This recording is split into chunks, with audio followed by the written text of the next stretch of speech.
esse conto com a gente. Boa tarde, Fernanda. Boa tarde, Caísa. Boa tarde, Bruno, de novo, a Gaia. Boa tarde, a Universidade é a Universidade de Pô.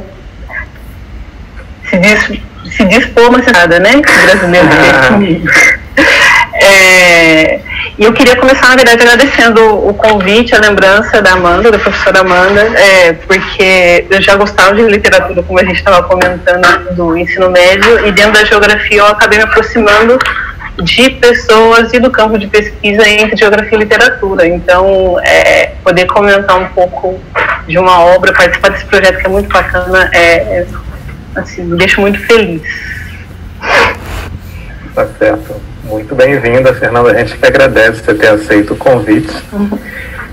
E, para a gente começar, eu ia relembrar um pouquinho do conto, do autor. A gente faz isso todo encontro, caso tenha gente assistindo que não assistiu ao primeiro encontro, né? Então, vou partilhar essa telinha aqui rapidinho. O nosso conto chama Eterna... Nosso conto que a gente está falando, né? Chama Eterno Adão. E é do autor Jules Verne. É um conto publicado em 1910. O Júlio Verne foi um escritor que viveu no século XIX, né, de 1828 a 1905, no início do século. É conhecido criador do gênero de ficção científica, junto com o H.G. Wells, que é outro escritor que a gente já abordou aqui nos nossos encontros, né? E há uma característica das histórias do Júlio Verne é um entusiasmo com os avanços científicos da época, né? Ali um período pós-iluminismo, e chegando até a fazer uma predição de alguns inventos, algumas conquistas científicas que viriam depois dos seus textos, né? Como vocês perceberam, o Eterno Adão é um conto que foi publicado 5 anos após a morte do Júlio Verne. A última publicação inédita, né, dele é póstuma, e ela recebeu a edição do filho dele, o Michel Verne.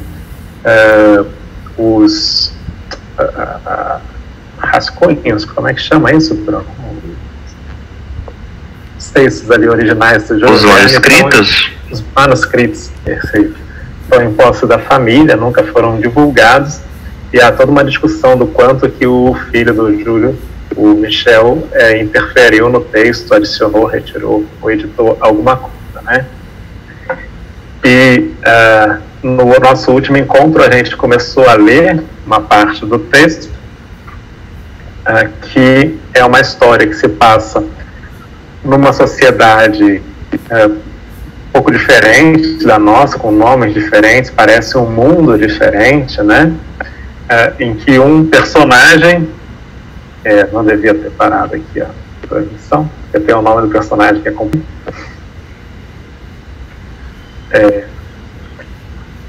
Tem um personagem que ele é da sua sociedade, né? Ele tem esse nome aqui, Estranho Sofre Aicir, não sei se é assim que falaria, mas ele vive nesse império dos 4 mares.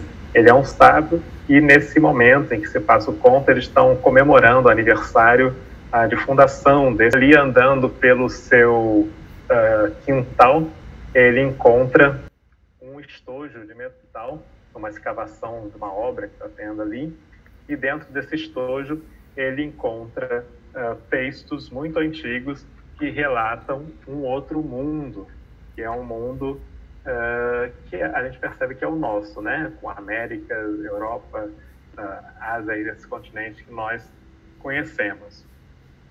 E vai, através desses textos, descobrir que teria havido um grande cataclismo nesse mundo, alterando drasticamente a configuração dos continentes, né?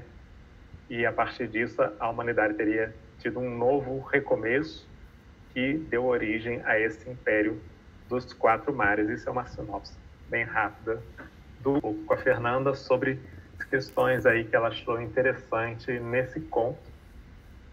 Primeiro eu ia perguntar a ela, Júlio Verne, né? É um escritor, acho que dos mais conhecidos do mundo aí, né? Que até minha avó falava do Júlio Verne. Mas eu só li 2 textos dele até hoje. O primeiro, A 20 Mil Léguas Submarinas, e agora esse. Como é que é a sua relação com o Júlio Verne, Fernando? Pois é, interessante, né? Eu também sempre ouvi falar do Júlio Verne e vi imagens também, ilustração sobre os livros dele. Eu não sei aonde, como é que as imagens chegaram a mim. Eu sempre me disse, eu vou ler, mas nunca tinha lido. E aí, com o círculo de leitura foi oportunidade, né? E é engraçado, quando a gente tem aquela... Eu não sei, quem é viciado em leitura tem isso. Quando começa a gostar de uma coisa, começa a ler devagar para a coisa não acabar, né? Para o conto não acabar, o livro não acabar. E eu estava assim, demorando para ler, eu estava demorando, porque eu gostei muito. Acho que tem bastante coisa para pensar e discutir, né? Mas gostei muito, enfim. Fiquei surpresa também.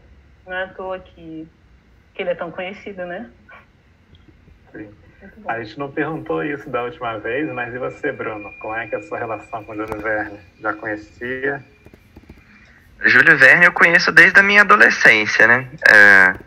Um adolescente mais recatado e nerd, assim, um escritor de ficção científica igual ele tem um apelo muito forte. Mas eu descobri o Júlio Verne também, foi numa coleção familiar, se eu não me engano, uma coleção de livros que uma tia minha, atualmente falecida, tinha na biblioteca dela. E o meu primeiro contato foi... Agora eu não me lembro, eu acredito que tenha sido com Viagem ao Centro da Terra. E era uma versão ilustrada, assim, bem interessante, aquelas ilustrações mirabolantes que costumam fazer nas edições mais antigas do Verne. E a partir daí fui procurando outras obras e acabei me apaixonando pelo autor. Já é um fã do Júlio Verne, né? Então, Fernanda, eu vou passar a palavra para você, começar a comentar. Fica à vontade. Tá certo, obrigada. Eu vou dividir então a apresentação com vocês. Enquanto eu divido, é engraçado, né? Enfim, é interessante. Ele, pelo jeito, o Júlio Verne tem um potencial para poder atrair as pessoas, porque tem um professor de geografia que foi professor de geografia de todas as pessoas. Eita, por que não está funcionando aqui? Eu acho que se você dá um Ctrl Alt Tab, você vai para a tela de apresentação. Nela, mas eu não estou conseguindo fazer... Ah, entendi, era isso, obrigada. E esse professor de geografia, ele é um fanzaço do Júlio Verne. E ele tem alguns escritos sobre geografia e Júlio Verne. Eu comecei a ler um deles para tempo, então fico devendo que ele comenta de mais preciso, mas ele também, assim, viciado, fã, conhece, leu tudo, leu em francês, leu em português. Ele é brasileiro, professor Oswaldo, né? Assim. E aí, na verdade, eu queria aproveitar essa oportunidade e convencer as pessoas de que a geografia é legal. Ou discutir o quão a gente é geográfico, enquanto indivíduo, enquanto povo, enquanto sociedade, enquanto ser que existe, etc. Na verdade, discutir como a nossa existência é geográfica, usando o Verne para poder discutir isso. Eu acho que dentro do Eternadão dele, dá para pensar ou pescar algumas coisas. E a gente vai conversando, me interrompam, viu? Senão saiu falando... A gente entrou no ritmo de aula virtual, né? Você começa a falar sozinho pro computador e se embala. Sim. Fica à vontade aí, que daqui a pouco a gente interrompe. Tá bom. E aí, antes de começar a comentar o conto, Eternadão, eu só queria fazer uma digressão para o começo do meu curso de geografia do bacharel. Licenciatura também, né? Que eu tava, primeiro ano de geografia, e aí uma veterana entrou na sala falando alguma coisa. Uma das coisas que ela falou, eu não lembro o que ela estava avisando para a sala. Uma das coisas que ela falou que a geografia liberta. E aí eu e meus amigos, né, tipo assim, geografia liberta, ela tem uma chave, ela abriu algum portão. A gente fez disso uma piada por muito tempo. Mas depois eu entendi o que ela queria falar. Porque se a geografia, quanto descrição da Terra, ou inventário da Terra, porque a gente precisa lembrar, né? Não tinha internet, não tinha fotografia, sei lá, século XVI, século XV, XIV. Como é que você sabe o que tem no mundo? Como é que você sabe o que tem do outro lado? Alguém vai e alguém descreve com minúcia, né? E, de uma certa forma, a geografia, como a gente conhece hoje, começou assim, a institucionalizar o trabalho de descrever a Terra toda. O que resta aos geógrafos, né? O que a gente tem feito? A gente tem se interessado em compreender a formação dos espaços que a gente descreve, ou a formação da Terra. Por que esse relevo é assim? Por que aqui tem um vale, um rio e lá não tem? Por que aqui só tem descida? Por que o rio é super largo aqui, lá ele é... Enfim, por quê? Não é só a natureza que a gente precisa entender para poder explicar essas coisas, né? Então a geografia passa a tentar entender também como é que o homem produz a superfície da Terra, ou transforma a Terra, ou transforma o espaço. E aí a gente chama isso de produção do espaço, né? É a linha da produção espacial. Por exemplo, será que é coincidência o fato de a gente ver tragédias de inundação é sempre num bairro de classe só com as pessoas pobres? Será que é coincidência? Que é só com elas que acontece isso? Ou existe uma dinâmica social que faz com que a gente produza o espaço da cidade de uma certa forma que torne essas pessoas mais vulneráveis? Sim, o espaço, ele tem um papel na nossa vida. Ele nos afeta o tempo todo. E a gente também produz ele. Nesse momento, o espaço que vocês estão afetando vocês. A me afetando. O que seria dessa nossa salinha que a gente está agora se de repente entrasse uma turba e mudasse o espaço? E se tivesse nenhuma parede, como é que seria? A todo momento, o espaço participa da nossa vida. Muda o que a gente sente, gostar, não gostar. E quando aquela veterana falou que a gente falando isso, que quando a gente tem consciência espacial, consciência do papel do espaço na nossa vida, a gente entende, a gente consegue olhar para o espaço desconfiando, pensando no que poderia ser mudado, pensando por que ele é assim, pensando no que poderia ser seu bairro se tivesse outra coisa nesse espaço. Enfim, tudo isso para dizer que o espaço é um fator explicativo, ele ajuda a explicar fatores do mundo, ele ajuda a explicar o mundo, a entender o mundo. E o espaço, como fator explicativo, ele está o tempo todo ali, no eterno Adão. E aí o que eu vou tentar fazer é trazer alguns trechos do eterno Adão, a gente pode comentar junto, e discutir o que geografia dentro deles, enfim, a gente vai abrindo aí. Acho que nem tá na sequência, nem sei se está na sequência do 6 segundos a gente volta.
Tá, já voltamos agora, parece que já resolveu.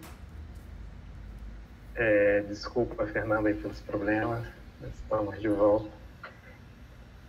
E pode colocar sua apresentação, se quiser.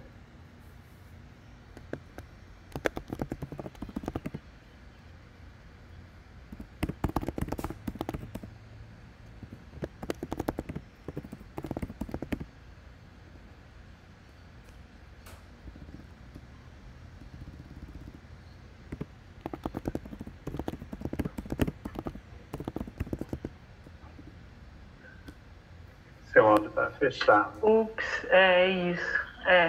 É muita coisa aberta, desculpa, gente. Eu não sei onde a gente parou, mas eu já vou direto pro comentar o que o sábio, o Sophie, começa a falar da história, né, desse continente, desse império. Que quem se interessa dá até para desenhar ele usando as coordenadas que o Júlio Verne passa.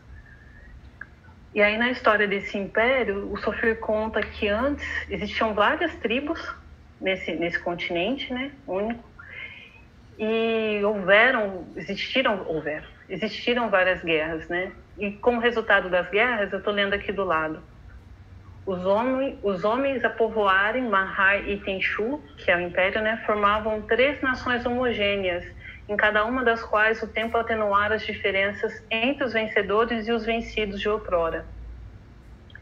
Eu só queria destacar aqui, por exemplo, né, que quando ele está falando de que o tempo atenuou a diferença entre as nações, eu não diria que foi só o tempo.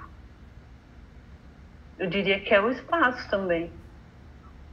Porque, na verdade, quando você fala, então, que teve várias guerras que agora tem o império, o que aconteceu é que fronteiras foram derrubadas e as regras da convivência entre todos é dada por um único núcleo poderoso, por um único governo. É esse governo que governa, né, sobre esse território, que governa sobre a vida dessas pessoas, onde não existe mais fronteira, é ele que força uma convivência nesse espaço, uma integração das pessoas, dos diferentes povos no mesmo espaço, sem fronteiras. Então não é só o tempo passar que faz com que a nação se torne homogênea, é na verdade a convivência que a gente é obrigado a ter no espaço por conta de estar sobre um único imperador. Só para desestabilizar essa coisa de que só o tempo é o culpado, é o responsável pelas ações, pelos processos, né? O espaço também. E aí eu vou ler aqui do lado na página 91, o Sophie continua a contar essa história, né? Do Império. E ele diz o seguinte, estou lendo ali no alto. Foi então que uma dessas nações, né, dessas 3 nações homogêneas que existiam, que uma dessas nações se dispusera a submeter as suas vizinhas, habitantes da região central da Mahar e Tenchu, os Andati Ha-Samgor, isto é, os homens com faces de bronze, haviam lutado impiedosamente para alargar as fronteiras que sufocavam a sua raça ardente e prolífica. Eu vou reler. Alargar as fronteiras que sufocavam a sua raça ardente e prolífica. Um após os outros, ao preço de guerras seculares, eles tinham vencido os Andati Mahar Horis, os homens do país da neve, que povoavam as regiões do sul, e os Andati Mitrapsu, os homens da estrela imóvel, cujo império se encontrava ao norte e ao oeste. Lendo essa passagem, eu tenho dúvida, eu vi que tem uma colega geógrafa aí, uma amiga geógrafa aí assistindo, eu tenho minhas dúvidas se o Júlio Verne não leu Friedrich Hatzel, que é um dos fundadores da geografia moderna. E aí a gente pode pensar, quem que é o Hatzel, né? Friedrich Hatzel é um alemão que viveu no século XIX, e além de sistematizar a geografia humana, ou dar um nome, criar a geografia humana, antropogeografia, né, ele chamou, ele não era só geógrafo, né, ele não fazia só geografia. Na verdade, antes de ser geógrafo, ele era etnólogo e etólogo. E leitor do Darwin. Então, o que a gente vê junto, então, tudo isso, que ele foi leitor do Darwin, o Hatzel, que ele se interessa em criar leis para poder explicar a relação das pessoas, dos povos com a Terra, né, com o espaço. E ele vive na Alemanha, que é um dos últimos países a se tornar Estado-nação. Então, o Hatzel, ele se interessa em criar uma teoria que explique, que fundamente a criação do Estado-nação, e que explique como é que o Estado-nação se desenvolve. E aí, como é que o Hatzel faz isso? Ele diz o seguinte, assim, vamos trocar a palavra raça, que o Júlio Verne usa, por povo. Hatzel diz o seguinte, um povo depende do pedaço de terra onde ele vive. É como se fosse um animal. E aí, quanto mais rica essa terra, esse solo, essa natureza, mais forte esse povo vai ser. E aí seria natural. E aí essa terra, essa natureza que pertence ao povo é então o que a gente chama de território, o espaço em que o povo domina aquele pedaço. E aí para o Hatzel, um povo vai ser tanto mais forte se ele aumentar o território dele, se ele aumentar o espaço vital. Então, dentro dessa ideia, seria natural, seria parte da evolução dos estados, dos países, guerrear com o país do lado, com o povo do lado e tentar expandir a sua fronteira. É como se fosse uma teoria da evolução, mas é uma teoria da evolução dos estados. E aí, e para mim é muito claro quando o Verne fala que a nação, como é que é o nome da nação? Os homens com faces de bronze queriam impiedosamente alargar as fronteiras que sufocavam a sua raça ardente e prolífica. É isso, eles precisam de um espaço vital maior, porque esse povo é ardente. Então ele guerreia com os povos do lado para poder aumentar seu espaço vital, para aumentar o seu território. E aí, Fernanda, permitido que eu faça comentário? Com certeza. Eu acho que isso talvez estivesse muito relacionado a uma maior dependência, talvez, que tinha no passado esses povos, né, da terra, né, da toda a riqueza vinha da produção agrícola ou do uso dos recursos florestais, animais de caça, né, para alimentar uma população que se entendia que quanto maior, mais forte é aquela nação, né, ou aquele povo, né? Mais do que hoje em dia, que hoje a gente ainda tem muita importância, né? Mas que a gente pode ter uma economia vinda de serviços, de algo que não seja tão diretamente ligado à terra. Com certeza. De uma certa forma, você está tocando numa das coisas que eu gostaria de falar lá na frente, mas ótimo que já apareceu. Desculpa. Não, imagina! Justamente porque... Como é que a gente pode pensar essa menor dependência em relação ao solo, né? A gente pode pensar que é justamente em função das técnicas que os povos conseguem desenvolver, né? Que a sociedade consegue se desenvolver. Se eu tenho uma técnica que consegue, por exemplo, se eu tenho um solo ruim, se meu país está sobre um solo ruim, e eu tenho uma técnica que consegue corrigir o solo, então muda um pouco essa relação de estar preso ou determinado pela terra, né? Se eu tenho técnica, eu posso dominar a natureza, dominar a terra e fazer com que ela seja o que eu quero que ela seja. Isso não é um limite, né? No chat, né? Falando que ela lembrou do caso de Israel e Palestina, quando você fala do alargamento da terra, né? E, inclusive, a Palestina, aquela área ali, seria uma área de terra ruim, né? Boa parte ali deserto, né? Que você precisaria de muita área para extrair alguma coisa ali.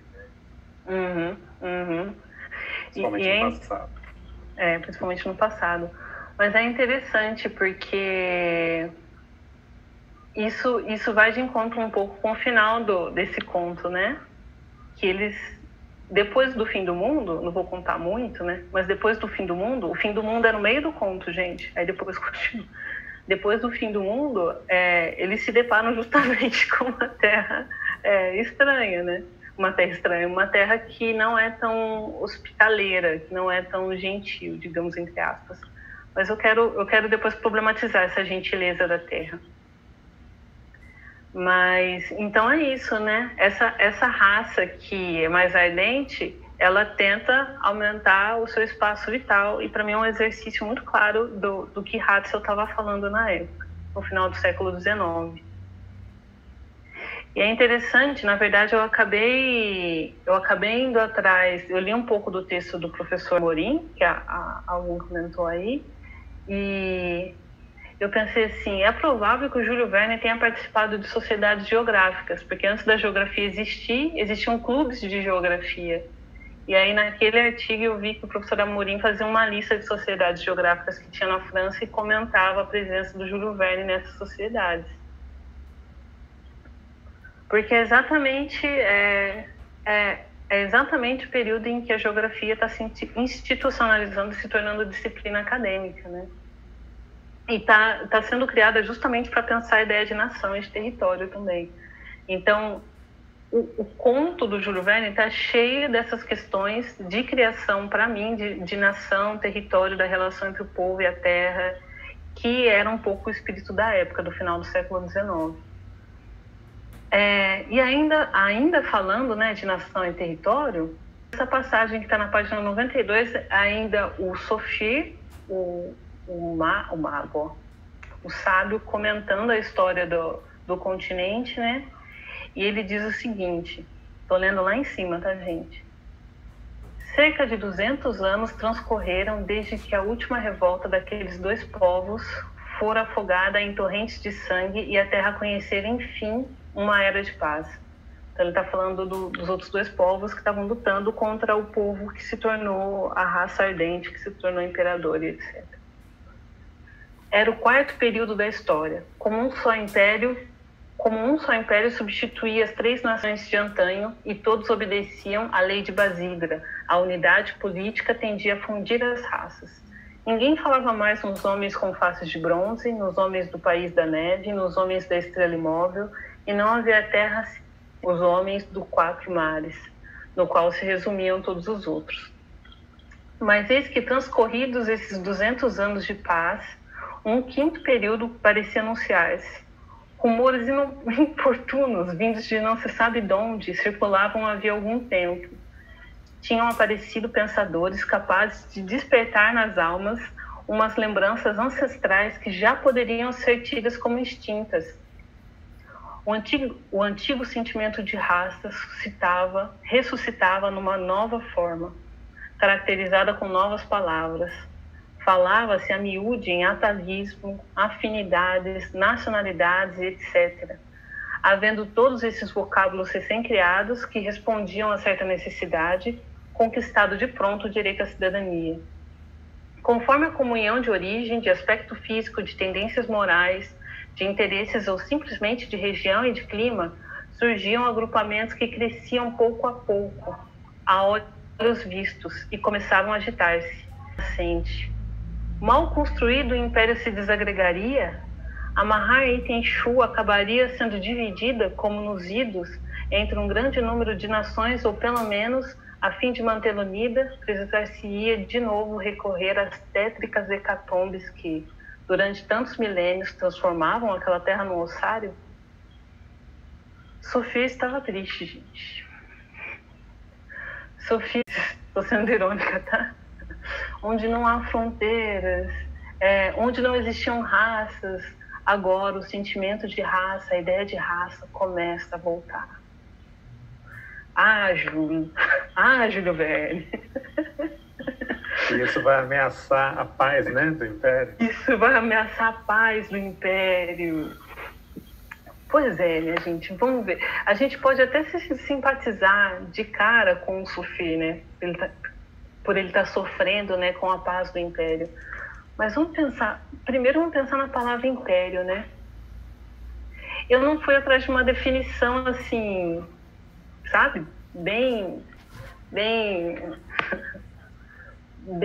concisa do termo Império, mas Império significa necessariamente que existiam povos ou pedaços de terra ou territórios distintos que alguém conseguiu reunir e comanda todos esses lugares diferentes, esses povos diferentes, esses territórios diferentes. A ideia de império é isso. Então, se a gente, né, entende que a ideia de império é isso, e a gente chamava a Alemanha de império, a França de império no final do século XIX, porque além do território delas, elas tinham colônia. Portugal foi império quando ele teve o Brasil. Aí sim a gente pode falar de um império português. Então, na palavra império está implícito que você subjugou um outro povo e de que você tomou terra de alguém. Então, o que a gente está vendo aí quando o Júlio Verne tá falando, faz o sofrer tá triste, né? Porque não, o Império está ameaçado pela ideia de raça. De uma certa forma, o Júlio Verne está enaltecendo a ideia de império. Ele está colocando que império é sinônimo de paz. Aí não sei se vocês concordam comigo, Bruno e o Kaiser, que império é sinônimo de estabilidade política, que o império é sinônimo de civilidade, de avanço científico. Sim, como tinha a paz romana, né? Ela vai lá, conquista os galeses, os germânicos e leva a paz de Roma, né? É a paz dela, né? É a paz que ela entende. É o que ela entende por paz, é o conceito dela de paz. Justamente. E aí, puxando esse gancho, é a paz do povo que conquistou, né? Da raça ardente, que eu esqueci o nome. É dos homens ali de face de bronze, né? Isso, acho que é. Eu tenho um problema com os nomes. E eu ia comentar, Fernanda, tem essa questão em outros lugares, né? Eu falei de Roma aqui.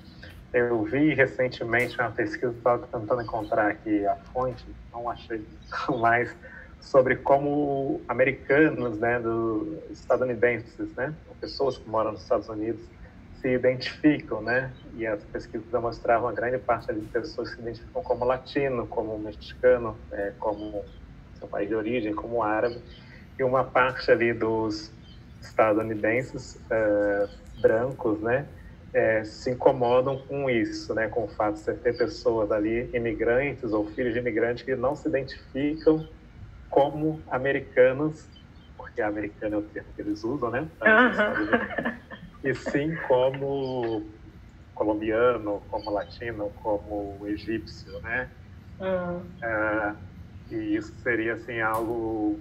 Não, você está nos Estados Unidos, devia ter orgulho de estar aqui e ter sua cidadania e se identificar como americano, né? E isso, e aqui no Brasil também, né? Tem essa questão, temos vários povos aqui indígenas, né, no Brasil, e a gente fala, somos todos brasileiros, né? Eles são brasileiros também. E tem essa questão, né? O que você acha sobre isso? Pois é, eu acho que esse sentimento, por exemplo, dos estadunidenses que ficam bravos com os moradores dos Estados Unidos que se dizem latinos, né?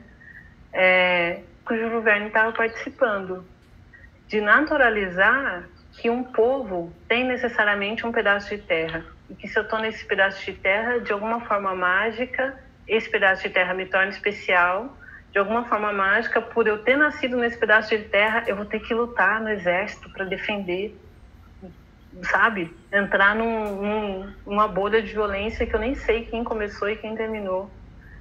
Construir um muro, né? Para impedir quem não nasceu aqui entre. Que entre, justamente. E aí, para mim, é essa que é a loucura, um pouco, dessa associação entre nação e território, né? Desse ideário que foi criado e que a gente vive. Quando o Sofir fica preocupado, que começa a surgir o sentimento de raça de outros povos dentro do continente, eu fiquei assim, eu também ficaria preocupada, mas porque eu estava pensando em outra coisa. Eu estava pensando justamente no fato de que as fronteiras, hoje, você falou da questão do muro, né? As fronteiras estão impedindo gente que está morrendo no próprio país de ter uma vida digna em outro lugar. Então, assim, para mim é quase como se fosse um delírio global. Como se fosse, não é, né? Porque a gente brincou de separar a Terra em linhas imaginárias e agora você está morrendo do lado de lá da linha e eu falo, não, você não vai entrar, não. Tem muita gente de fora entrando nesse pedaço de terra que é nosso. E você vai atrapalhar a nossa vida. A Terra é de quem? O planeta todo é de quem? Enfim, então, de uma certa forma, quando o Sofir ficou preocupado, eu também fiquei, eu falei assim, é verdade, porque se tiver vários povos, vai ter fronteira. Ao mesmo tempo, essa Pax Romana, né, vamos falar assim, essa paz que tem no Império de Basídra, que paz é essa? o Sofia tá triste, né? Porque essa paz, essa raça quase única vai desaparecer. Mas para ele, eu coloquei até um hashtag tá fácil. Para ele tá fácil, tá triste, né? Com o surgimento de outras raças. Por quê? E aí vocês comentaram na outra live, né? O Sofia é um sábio. Pelo visto, ele é da raça, talvez não seja, né? Mas ele gosta e representa a raça que dominou todo o continente, toda a terra que existe. Então ele está triste porque o mundo tal como ele conhece, com os privilégios que ele conhece, pode acabar. Então, do ponto de vista de Sofia, tá bom, ele está triste. Mas do ponto de vista das outras raças, eles estão felizes com essa Pax Romana? O que é decidido pelo imperador é aquilo que coincide com o que a outra raça quer? Gente, estou usando a palavra raça porque o conto fala de raça, tá? Vamos lembrar que raça entre os humanos não existem, mas a gente vive umas sociedades racializadas. Os termos que eram ali comuns. No século XIX. Por favor, não me entendam mal. Desde do Sofia, pelo surgimento de novas raças. É um paradoxo porque, ao mesmo tempo, significa, provavelmente, surgimento de fronteiras, de cada um criar um território, tentar mandar no seu território. Mas, ao mesmo tempo, eu não consigo explicar de outro jeito. Para ele tá fácil, porque ele não faz parte da raça que foi dominada. Ponto. E isso não é só com o Sofia, né? A gente fala tudo isso porque não é só com o Sofia. É hoje também. Não sei, se quer falar? Alguém quer falar? Eu ia comentar, só que não hoje, né? Um pouquinho para trás, né? Para não falar que eu falei dos Estados Unidos, para não falar que isso é tendencioso. Acho que é uma coisa que ocorria, estava comentando outro dia aqui com minha companheira, Amanda, na própria União Soviética também, né? Foi feita ali uma federação de estados, e somos todos soviéticos, né? Então, somos todos uma única raça soviética, assim. Mas a cúpula, né, do Partido Comunista da União Soviética principal, né? Então não agora a diferença entre a gente, somos todos iguais, mas a maioria é descendente de russos, né? Para não dizer que é uma coisa exclusiva de Estado de direita, né, de Estado capitalista, mas também de Estado de esquerda aconteceu isso. Aconteceu também. Também de Estado de esquerda aconteceu isso. Aconteceu também. No estabelecimento das fronteiras e nos jogos de poder. Acho que isso é uma coisa também que vale a pena a gente pensar a partir do conto. Todo estabelecimento de fronteira, todo estabelecimento de um governo, de um Estado-nação, significou sangue, não é natural, sabe? Não foi uma coisa que sempre existiu. Tudo isso significou sangue, muito acordo e apagamento de diferenças, né? Mas quando você apaga a diferença, na verdade você cria a sociedade, a imagem daquele grupo que foi mais poderoso. E eu lembro de ter conhecido uma moça, uma estudante no intercâmbio, que era da Lituânia, eu não lembro da Lituânia, eu não sei, mas ela falava da União Soviética. Uma das coisas que deixava ela mais brava foi o fato de ela, sei lá, com uns 20 anos, em 2015, 2016, ela sentia falta da religião que eles tinham antes. Ela mesma não vive mais a religião, que era uma religião pagã, com vários deuses. E quando a União Soviética foi estabelecida, as religiões passaram a ser proibidas, né? Então, uma das bravezas dela era justamente por não ter tido a possibilidade de seguir dentro dessa religião que existia antes, por conta desse império, né?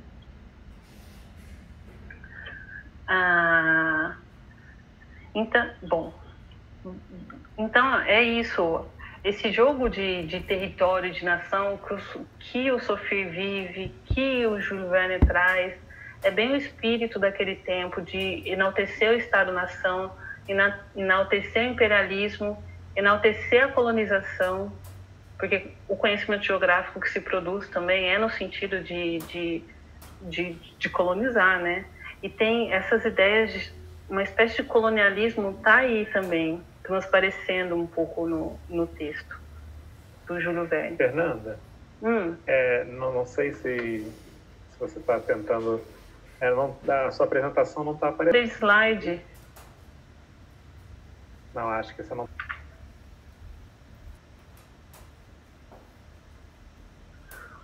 que era o comando que você tinha falado? Ctrl Alt Tab?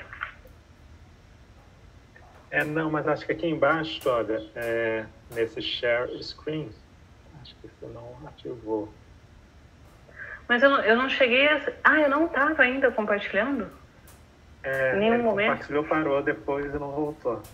Vou começar de novo. Aí eu não tinha certeza se você estava querendo exibir ou não, abrindo a sessão. Rapaz.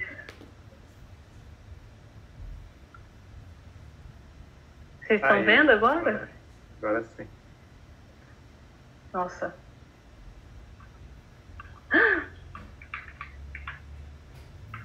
Tá. Perfeito. A gente não tinha visto. Que triste. Porque eu tenho um tempão falando disso. Enfim. Vou passar para o seguinte. Dito, então, falando que tem essa discussão de nação e território, que tem uma espécie de teoria da evolução para os humanos, né? Eu lembro do Kaiser falando na outra live que uma época o Darwin falou: não vou tocar nesse assunto de humano agora não, tá? A gente fala de evolução, né? Então, o Ratzel levou mais a fundo para pensar os seres humanos, para pensar o Estado-nação, os países. E aí um outro ponto que fica muito...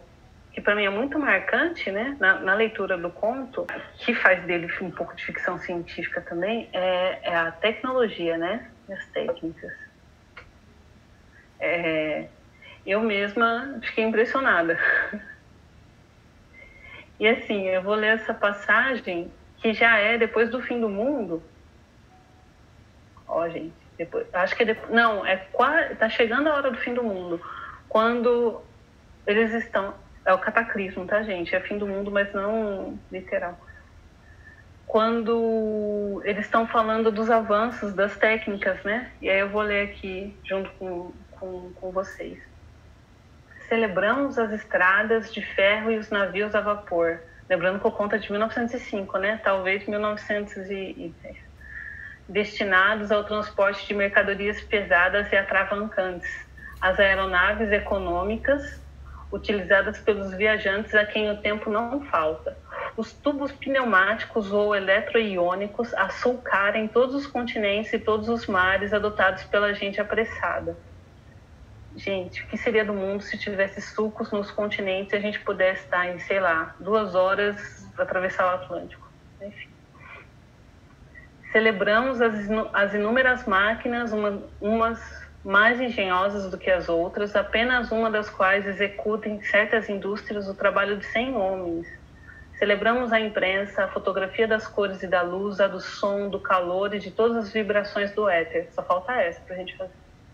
Celebramos sobre tão flexível, tão dócil e tão... Tipo, óculos é técnica, que me dá o superpoder de conseguir enxergar direito. O que mais? Computador é técnica. Os esquemas de maquiagem das moças que fazem vídeo são técnicas. Outro dia eu estava numa reunião com um colega aqui, um professor, e ele lembrou, né? O livro é uma tecnologia. Nossa, pra gente é algo tão comum, né? Nem tanto, né? Tá rareando agora. Verdade. Mas que poucos séculos atrás era algo bem raro, né? Uhum. E é engraçado, né? Porque eu li um texto sobre memória outro dia. Um aluno leu e ele estava comentando sobre o texto. E ele estava dizendo que quando o papel surge, na verdade acho que é a pedra, na Grécia, não sei. Enfim, eu não lembro, não vou lembrar que povo que era, desculpa. Mas assim, não existia papel, não existia jeito de grafar as coisas antes. Então a memória era muito valorizada. Quem tinha posição de destaque é aqueles caras tipo Não vou fazer propaganda não. Fazer propaganda assim. Quem tinha destaque memorizava número, memorizava, enfim, tudo. E que aí quando criaram um papel, essa técnica, na verdade era uma forma... Quem usava papel era preguiçoso, porque em vez de se esforçar para guardar o que quer que seja, não, você estava registrando tudo num papel. Uma boa pessoa, uma pessoa esperta, uma pessoa que é líder, ela memoriza. A gente E pode... uma valorização dos idosos também, né? Que a pessoa que testemunhou algo muito antigo e mantém aquela memória, né? Que não podia ser mantida de outra forma. Não, verdade. O papel do idoso muda também, realmente. Então, não tinha pensado nisso. As vozes que sabem enfim, essas coisas. Foi. Então, gente, tudo é técnica. E vamos pensar em tecnologia como uma técnica com um plus de ciência, tem mais ciência investido ali, né? E aí, uma das coisas que o Milton Santos mostra no livro dele é, a cada vez que a gente tem uma virada dos tipos de técnica, a gente tem uma virada na forma como a sociedade se relaciona, as pessoas se relacionam entre si e na produção do espaço. E aí, o Júlio Verne falando assim, aí do lado do conto, né? Uma indústria que tem o poder de trabalho de 100 homens. O que significa ter uma técnica, uma indústria que tem a técnica de um trabalho de 100 homens? Significa 100 homens a menos com emprego, né? Num primeiro momento, já de cara é isso. Mas vamos pensar na Revolução Industrial, na primeira, rapidinho. Eu tenho várias máquinas e eu preciso de gente, ainda que sejam máquinas, tenha bastante máquina, eu preciso de gente trabalhando. Na Inglaterra, né? Preciso de gente morando do lado da indústria para vir trabalhar na minha indústria. Poxa, quase não tem gente morando na cidade. Todo mundo mora no campo, produz o que vai comer e paga o imposto para o senhor das terras. O mundo do campo. E se a gente, ao invés de deixar a sociedade ser rural, a gente transforma ela numa sociedade urbana? Se as pessoas não podem mais trabalhar no campo, elas vão ser obrigadas a procurar emprego em outro lugar, talvez na cidade, na indústria. Então, vejam,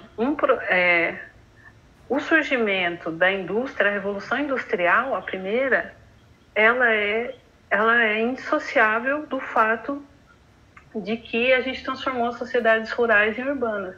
Na verdade, os senhores de terra na Inglaterra, eu esqueci o nome da lei, o Prosper, né? É uma lei que dá o poder para o senhor da terra expulsar os agricultores, as pessoas que moram no campo. Elas vão para a cidade e começam a viver de comprar no mercado. Né? Isso, Kaiser. Do milho, né? É isso aí. Então, a passagem para a existência dessa terra urbana que a gente conhece está indissociável do fato do surgimento de técnicas, de novas técnicas, e da gente ter que transformar tanto as relações entre as pessoas quanto o espaço para poder fazer essas técnicas funcionarem. Então, a cada mudança, grande mudança nas técnicas, há grande mudança no espaço e na sociedade. E na terceira Revolução Industrial...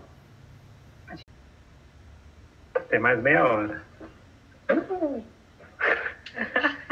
Aí eu ia fazer um comentáriozinho. Faz. Pode. Você estava comentando sobre isso que você estava falando, né? De como a tecnologia muda a nossa relação com o espaço, né? Agora eu vou fazer o merchan também. Tem um livro da década de 90, se não me engano, de dois escritores franceses, né? Marcel Mazoya, provavelmente estou com a pronúncia terrível, e Lawrence Rodin, História das Agriculturas do Mundo, né? Eu terminei de ler recentemente, demorei anos. Os navios, principalmente quando começa navio a vapor também, e estradas de ferro, né? Para os trens, como isso encolhe o mundo, né? E você tem uma mudança drástica no conceito de distâncias, né? E você coloca em competição, inclusive, então tem essa consequências econômicas, né, e sociais. Você coloca em competição produções agrícolas de diferentes partes do mundo que antes jamais competiriam, né? Jamais se encontrariam. E aí, alguns lugares que é mais difícil produzir, você vai inviabilizar aquela produção agrícola ali, porque agora tem que competir com a produção de um lugar que é mais fácil, né? Que tem aquela terra melhor, como a Fernanda falou. Aquela terra boa, terra gentil. condições climáticas, do que seja, né? Mas é interessante pensar essas coisas. Por exemplo, por que não, o bacalhau é super salgado? Não sei, né? Tem gente que não se toca, mas antes, para ser transportado, para ele não estragar, era o jeito de... Não tem geladeira. Era técnica para ter conservação. A história do leite condensado também, que a galera conta. Que é justamente seca, né? uma técnica quanto fonte de alimento durante a guerra. Porque não dá para você carregar ele de longe, de um lugar para outro, e ele vai estragar. Então, o que você faz? Seduz ele e enche de açúcar para ele poder durar esse transporte todo. Então, é interessante. Você falou desse livro, Kaiser? Eu lembrei, tem um geógrafo que fala de espaço... Ele fala que o advento, a evolução dos meios eles aumentaram o nosso espaço prático. Por exemplo, há 100 anos atrás, meu espaço prático seria meu bairro e o centro da cidade onde eu vou. Mas agora, com computador, internet, etc., meu espaço prático não é só o espaço que eu consigo chegar a pé. É potencialmente o mundo todo se eu tenho a grana para ter internet e computador, né? Então, eu estou super longe da minha universidade, da onde eu trabalho. O espaço prático é enorme, porque a tecnologia mudou. Então, o espaço métrico constrange. Então, tem esse jogo, então, dentro do conto do Júlio Verne. Interessante, né? E aí, a gente chegou na parte da Terra Gentil. Acho que daqui a pouco eu E aí, ainda falando em humanidade, técnica e espaço, então, gente, o conto, não sei se está muito tudo isso que eu estou falando, mas que no começo a gente tem o Saussure reclamando, né, do surgimento das raças, depois ele conta a história desse continente onde ele vive, onde está surgindo novas raças, e aí depois ele acha um escrito sobre o fim do mundo. Então, o que eu estou lendo agora é esse relato sobre o fim do mundo que outras pessoas viveram, né? E que o Saussure está lendo, sabe? Que coitado, está com medo das novas raças. É o relato que ele está lendo. Esse mundo que acabou, né? Era o nosso mundo, né? Com nossos continentes, que teria acontecido um cataclisma ali algum ano depois do ano 2000, né? Que não define exatamente. E que muda, né, a configuração, e aí inicia o mundo do Saussure, né? Que medo, né? Eu lendo falando assim, nossa, eu tô morta. tem metros de água em cima de mim. Se tivesse acontecido tudo isso, né? E aí, no pós-fim do mundo, a pessoa que está relatando, ele diz, né? Todavia, nosso pequeno grupo de naufragados que sobreviveram ao fim do mundo estavam em condições favoráveis para usufruir do saber humano. Compreendia um homem particularmente enérgico, 2 homens mais cultos do que se é ordinário, meu filho e eu, pelo menos ele é modesto, né? E 2 verdadeiros sábios, o doutor Bathurst e o doutor Moreno. Com tais elementos, teríamos podido fazer alguma coisa. Não fizemos coisa nenhuma. A conservação de nossa vida material tem que ser ainda o nosso único desvelo. Desvelo é isso mesmo? Como no começo, empregamos o tempo em procurar pela comida e, de noite, caímos esgotados num sono de pedra. Fernanda, eu vou ter que fazer um comentário que é engraçado, né? Ele fala que estava em condições favoráveis de usufruir do saber humano, né? Esses náufragos. Que ele, 2 filhos, daí parece que eles iam construir uma nova civilização sem nenhuma mulher, né? Justamente isso. Você já chegou no ponto que eu queria fechar, mas já que você falou, a gente vai. Tem mulher nenhuma no corpo inteiro. Tem a Eva, coitada. Se olhar bem, na hora do fim do mundo, as 2 mulheres só aparecem para o leitor entender que vai ter com quem transar. Falei mesmo. Que vai ter 2 mulheres diferentes. Porque, acho que tem 3 mulheres. Uma é a esposa do motorista, fica viúva, então ela está liberada para ter filhos com alguém, né? Depois do fim do mundo. E a outra é a Arlene, que só serve para procriar só. E assim, As mulheres, assim, nada. Acho que o nome da Helene, da Érica, aparece umas 2 vezes, da outra mulher ela não tem nem nome. É a esposa do motorista. E digo mais, eu não sei se eu coloquei aqui, mas tem uma parte em que ele fala assim, esse cara que sobreviveu ao fim do mundo, né? Ele não é sábio, ele diz que ele é que ele é um homem culto, ele diz assim: nosso único resquício, às vezes um resquício da civilização surge e meu ex-empregado lembra que um dia eu era seu patrão.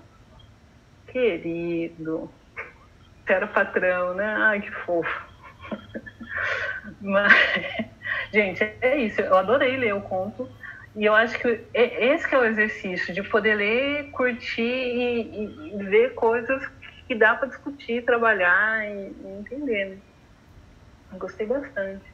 Mas aí, vejam só. Então, esse homem que está relatando, ele está falando que poderiam construir um novo mundo, né? Utilizando um novo mundo que tivesse inteligência, né? Utilizando os conhecimentos dele, dos outros sábios, etc. Só homem, né? Que tem conhecimento. Só que ele diz que eles não conseguem botar em prática esse conhecimento, porque eles passam o dia inteiro procurando comida, construindo coisas, desconstruindo, tentando viver,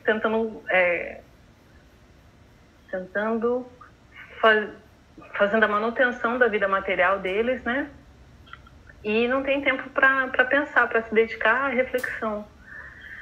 O que tem implícito nessa ideia que o Júlio Verne traz para a gente? Que se a Terra fosse gentil, tem que ter alguém no campo. Tem que ter alguém fazendo óculos, tem que ter alguém fazendo roupa, a panela que a gente vai usar, tem que ter alguém fazendo a pasta de dente, tem que ter alguém produzindo para a gente estar aqui na cidade, né? E aí, o que as teorias mais gerais, né, do surgimento da urbe dizem é que quando as técnicas permitiram produzir o excedente de comida no campo, ou seja, produzir mais comida do que a minha família precisa consumir, então eu posso pegar essa comida que sobrou e trocar por um outro produto. Mas aí, quando todo mundo tem novas técnicas, o excedente começa a se popularizar, tem muita gente que está produzindo excedente, beleza, então eu posso morar num lugar em que eu não trabalho no campo e eu troco, sei lá, por ouro os excedentes das outras pessoas. Beleza. Mas aí o que surge junto com essa possibilidade de viver do excedente da produção dos outros? Surge pessoas com tempo para se dedicar à política, surge pessoas com tempo para se dedicar à intelectualidade, surgem os sábios, surge a filosofia, surge, não que não existisse antes, mas pelo fato de se ter técnicas que potencializam a produção e gente usando essas técnicas e produzindo comida para mim, agora eu tenho tempo de me dedicar a fundo para essas atividades que não dependem da mão. Então é como se fosse um elogio,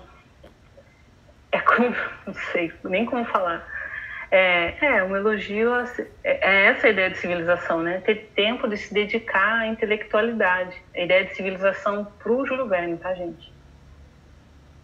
E isso, então, está relacionado com técnica e com a nossa dependência. Mas, então, veja só. Então, o Júlio Verne, a gente está junto com ele, falando assim, a Terra era ruim e a gente não tinha técnica. Logo, a gente não tinha tempo para se dedicar à sabedoria, ao avanço técnico-científico. Mas aí a gente não pode levar esse argumento do Júlio Verne a ferro e fogo. Porque se fosse assim, a gente ia ter que falar que o Japão não ia conseguir se desenvolver. O Japão, do território é solo rochoso ou rocha, ou seja, não dá para plantar. Se fosse assim, eles teriam que estar como o povo, os naufragados, né? Ou não, né? Tem que pensar no tempo também.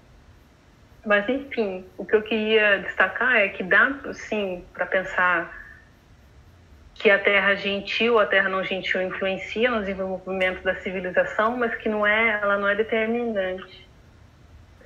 sei Até se... porque, né, tem um argumento contrário, que os nativos americanos seriam atrasados porque a terra era gentil demais, né? Dava tudo e não precisavam se esforçar, e que a Europa teria se desenvolvido. Não é um argumento meu, tá, gente?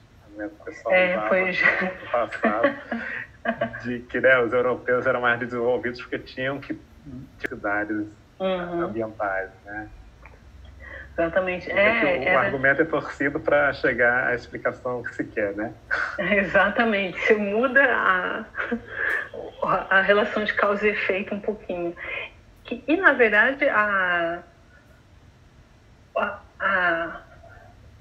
não quero falar nem mim, mas o fato dos portugueses também falar, é isso que você falou, que os portugueses falaram que os índios brasileiros, os índios que estão aqui no território brasileiro eram preguiçosos, era isso.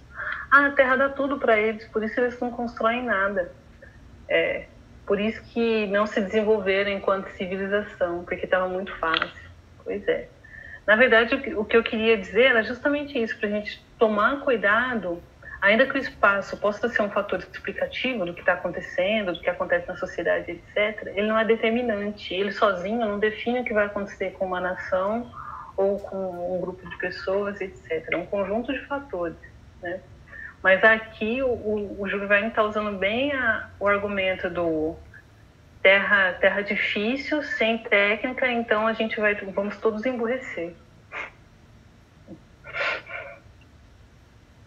E aí é meu último slide, eu queria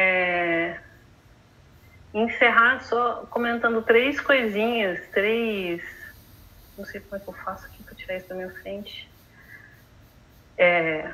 Enfim, só mais 3 pontos de como é que eu vi o espaço dentro do conto, né? Em um momento, eu anotei tanta coisa, depois eu tive que desistir de anotar, sabe? E ler o conto, viver o conto mais tranquila. Uma das coisas que eu achei interessante é que aparece de uma forma muito rápida, muito suave, o espaço enquanto fator, enquanto algo que me afeta. E aí afetar é em vários sentidos, tá, gente? Não determinar, mas afetar. Lá no comecinho do conto, quando o Sofiro, o sábio, né, ele tá triste, bravo, por conta da história de novas raças e etc., ele vai passear no jardim. E aí eu vou ler aqui do lado. Irritado, Sofia desceu ao jardim. De resto, era bem nessa hora que costumava fazê-lo. O sol poente derramava sobre a terra um calor menos abrasador, e uma brisa tépida começava a soprar do Sponichu, que é o mar, né? O Zartog, o sábio, vagueou pelas alamedas, à sombra das árvores, e seus nervos rehouveram, aos poucos, o equilíbrio natural. Por que eu trouxe isso, né? Por um lado, vejam, usufruindo do espaço que o Sofir encontra um pouco de equilíbrio, reencontra o equilíbrio.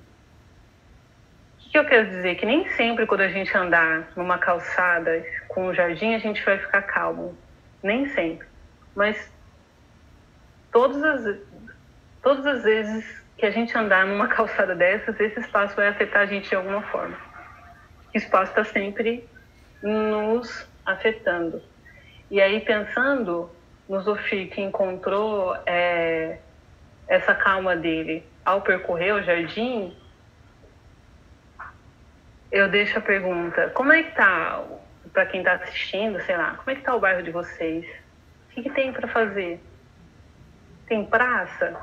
Tem asfalto e cimento na calçada e uma árvore de 1,60 m? É isso que tem. Como é que está a cidade de vocês? Tem que pagar para ter diversão na cidade? Quais os espaços que a gente pode usufruir?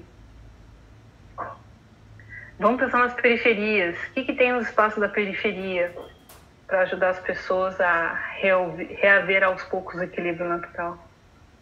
Sim. O que tem de área verde, né? Mantendo ali a estabilidade do clima, né?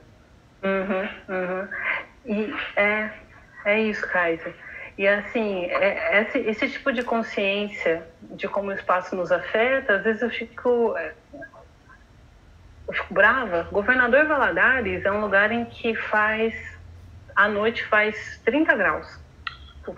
À noite. Continentalidade, está longe do oceano, tem um riozão lá do lado, mas ele não ajuda com a umidade dele, não. À noite faz 30 graus, de dia 30 e lá vai cacetada. Eu fiquei pouco tempo lá.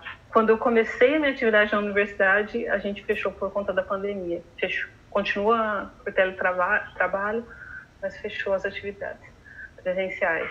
Mas assim, o pouco que eu fiquei lá é um inferno. Falei, é um inferno de quente. E aí, o centro da cidade, cheio de árvore, uma gracinha. Desde que você sai para o centro da cidade e começa para a periferia, não tem árvore. É desumano. Como é que eles têm a cara de pau de botar árvore em bairro de gente rica e não botar árvore em bairro de gente que não tem tanta grana? É injustiça social via a construção do espaço. E isso aí não é em vários lugares, né? Eu sou carioca, cresci no Rio de Janeiro até ali 24 anos. E aí tem a zona sul do Rio de Janeiro, que é a parte mais rica da cidade, que é a beira-mar, né? Com a Floresta da Tijuca ali, os morros ainda arborizados, né? Com floresta nativa. Uma temperatura bem mais agradável. Quando você vai ali para a periferia, para a Zona Norte e além, né, você vai tendo cada vez menos arborização e um clima infernal, né? É tudo asfalto, concreto e nenhuma preocupação com o bem-estar assim, físico mesmo, né? Das pessoas. Exatamente. Eu estava lembrando, uma vez eu peguei um ônibus do centro do Rio e esse ônibus passava pela Zona Sul. Nossa, a gente estava parado e suando no centro do Rio de Janeiro. Quando o ônibus chegou na Zona Sul, era até indecente, até indecente. Eu fiquei brava, viu? Vou dizer, eu estava dentro do busão, eu estava brava. Por que não tem árvore para os outros bairros? Precisa de muito mais, precisa de árvore muito mais, né? Então, eu acho que isso é uma coisa. Então, o espaço nos afeta, está afetando como a gente, né? A outra coisa que o texto, a história traz como discurso, depois do fim do mundo, com o sábio que tenta recriar a civilização e não consegue porque ele passa o dia inteiro tentando produzir o que comer, a imagem que o Júlio Verne pinta é basicamente uma imagem do retrocesso, é um discurso do retrocesso, é um discurso da involução, né? Vamos falar assim.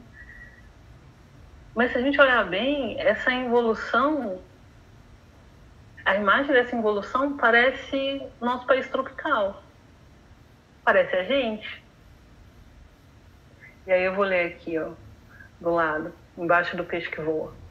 As pessoas por vir, nascidas aqui, isso é depois do fim do mundo, tá, gente? Não terão jamais conhecido outra existência. A humanidade será reduzida àqueles adultos, em alguns diante dos olhos enquanto escrevo, que não sabem nem ler, nem contar, é apenas falar, e aquelas crianças de dentes aguçados que parecem não ser nada além de um ventre insaciável. E depois deles haverá outros adultos e outras crianças, depois outros adultos e outras crianças ainda, cada vez mais próximos do animal, cada vez mais distantes dos seus ancestrais que dançavam. Parece-me que as vejo, aquelas pessoas futuras, esquecidas da linguagem articulada, de inteligência extinta e corpo coberto de pelos rudes, errarem neste sombrio deserto. Gente, essa imagem que ele pinta do selvagem é, na verdade, a imagem que a Europa cria do outro para poder colonizar. Ponto. Quando eu fui lendo, eu fui falando assim, a lei do Saussure não está certa, porque o Saussure acreditava numa lei da evolução eterna da inteligência humana, né? A lei do Saussure não está certa, porque, na verdade, o ser humano é um eternadão, né? Ele evolui. Mas o homem que não é mais evoluído parece com o Brasil, ou com o Brasil que se conheceu quando estava sendo colonizado. Essa ideia de selvagem, sabe? Então fiquei brava. E aí nas entrelinhas, pois é, né? É uma história que se passa em espaços de poder, Casa dos Sábios, o Xi, Depois, na casa do cara que sofreu o fim do mundo, ele mora numa mansão, ele fez um investimento no México, ele está super rico, os amigos dele são ricos também, juízes, etc. Depois, fim do mundo, né? Mas nesses espaços, que são espaços de poder, espaço de homens sábios, elas são mencionadas, como a gente já falou, 3 vezes. Então, vejam, é até interessante pensar, na verdade, tem algumas pessoas que já notaram isso, né?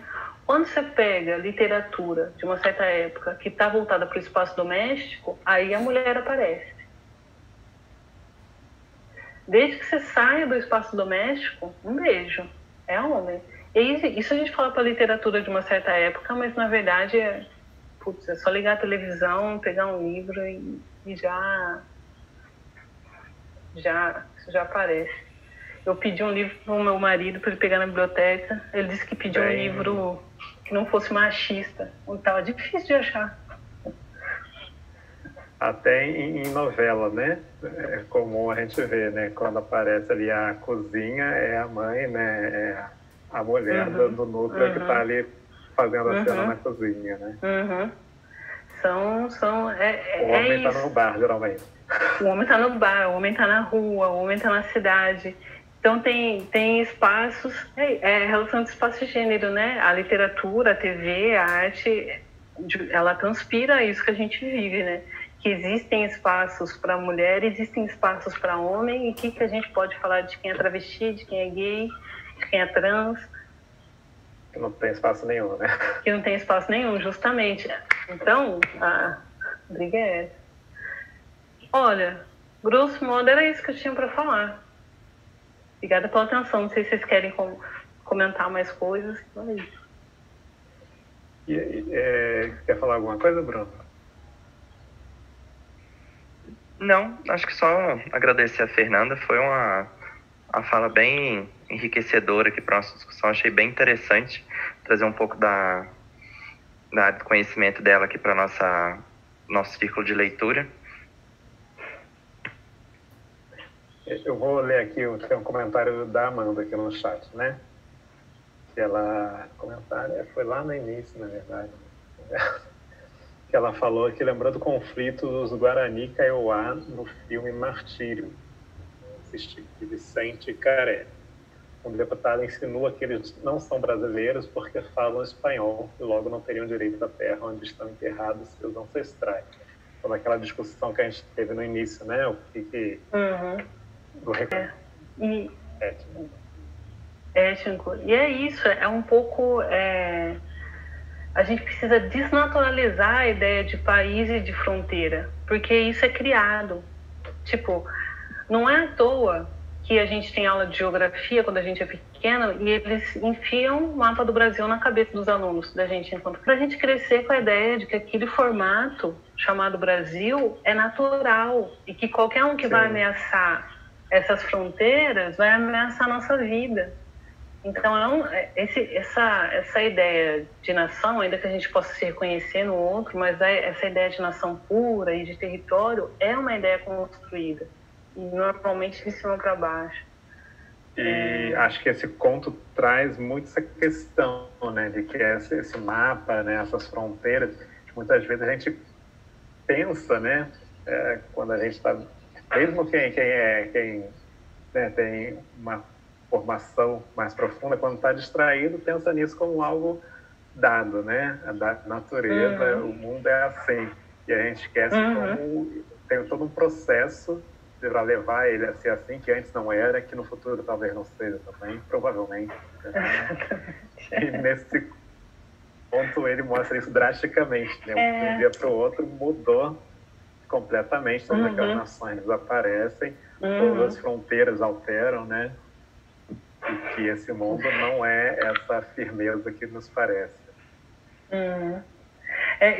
Quando eu li, eu fiquei pensando, eu fui até procurar para ver quando tinha saído quando tinham falado da teoria da deriva continental, para ver se o Júlio Verne talvez tivesse tido contato, né? Mas falei, não, acho que não. Mas uma das coisas que se sabe agora, né, por medições, é que os continentes estão se aproximando, alguns, eu não lembro quais são. Depois que eles estiverem juntos, como é que vai fazer para separar essas nacionalidades aí? Separar a África de Europa, se juntar?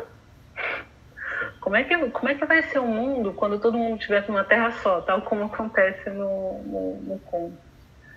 Como é que vai ser essa história de fronteira, de nacionalidade? Placa indiana, né? Uhum. Já encostou, né? Mas que colidiu ali com a placa asiática, né? Quero ver a hora que juntar tudo. Gente, a gente deu aqui as nossas 4 da tarde e eu queria agradecer você mais uma vez, Fernando, por ter aceito o convite e porque eu trago essa verdadeira aula sobre dia pra gente. Foi muito legal, trouxe muito conhecimento, né? A gente aqui na equipe fixa do Círculo, a gente não tem nenhum geógrafo, então foi muito interessante essa outra perspectiva sobre o conto. Certeza que eu concordo também. E queria agradecer ao pessoal que assistiu, aos muitos outros que vão assistir. A gente sempre tem muito mais visualizações depois do vídeo durante a live, né? A gente agradece a todos vocês também pelo enfoque que vocês dão aqui para o projeto, que tem esse objetivo, né? Estimular a leitura, e aí é muito bom também as outras referências de leitura, até de não ficção que você trouxe, né? E estão estimular a leitura e estimular esse conhecimento científico das várias ciências a partir da leitura de ficção, né? E espero que a gente contribua um pouco para isso. Com certeza, Fernando, agradece muito você, Fernando. Muito obrigada. Eu que fico feliz de ter participado, viu? E assim, só queria dizer que a professora, eu tinha comentado com vocês que tem uma professora só pelo projeto, né? E na verdade ela é uma das pessoas a partir das quais eu cheguei a esse campo da geografia e literatura, né? Da conversa entre a ciência e a arte. É a Janaína, e ela tem um livro maravilhoso, Pensando, Refletindo, Enxergando a Geografia em Morte e Vida Severina. Então, assim, para dizer que esse campo dentro da geografia, ele tá se desenvolvendo. E outras geografias, essa que eu trouxe é uma geografia da época do Júlio Verne, mas tem outras formas de entender e saber viver a geografia que é bem interessante. Então, muito obrigada. Gostei muito. Agradece, a gente vai encerrando por aqui a nossa live e a gente se encontra na próxima 2h30, que é o nosso horário para discutir literatura de ficção. Tá certo? Gente, foi um prazer enorme estar aqui com vocês. É sempre um alívio, né, na nossa rotina semanal esse encontro, que é algo gostoso e edificante ao mesmo tempo, né? Então, um abraço para todos vocês que participaram. Um abraço, Fernanda. Um abraço quem assistiu. A gente se vê. Até a próxima, pessoal. Tchau.